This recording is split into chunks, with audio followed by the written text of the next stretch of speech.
Bon, on va ensuite passer au système respiratoire du rat. Donc, c'est le système qui est situé surtout dans la région thoracique du tronc, donc qui est protégé par les côtes. Ça va surtout faire le contour, ben, ça va contourner le cœur un peu, être autour du cœur. Donc, si on le regarde avec le cœur ici, je l'enlèverai tantôt pour voir les autres structures, mais on aurait d'abord le larynx et la trachée.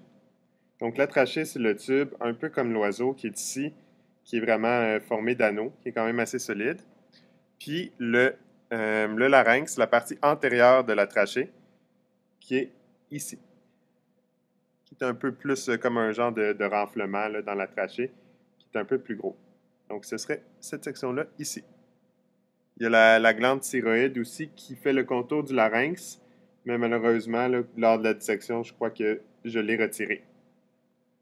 Ensuite de ça, si on regarde, si on continue le chemin de la trachée, il va y avoir les bronches qui sont derrière le cœur, je vais l'enlever après.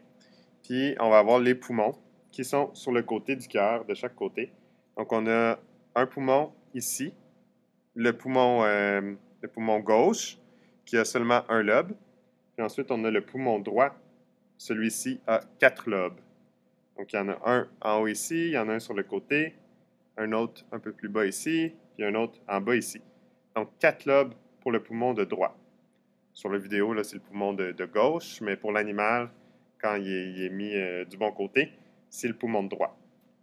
Ensuite de ça, la dernière structure, c'est le diaphragme. Là, c'est rendu un peu mou, mais c'est la paroi ici, qui est une paroi musculaire qui va séparer les cavités thoraciques et abdominales. Donc, les côtes vont venir s'attacher. Bien, le diaphragme, en fait, va s'attacher aux côtes. Puis, c'est ce qui va gonfler, ce qui va faire gonfler les poumons.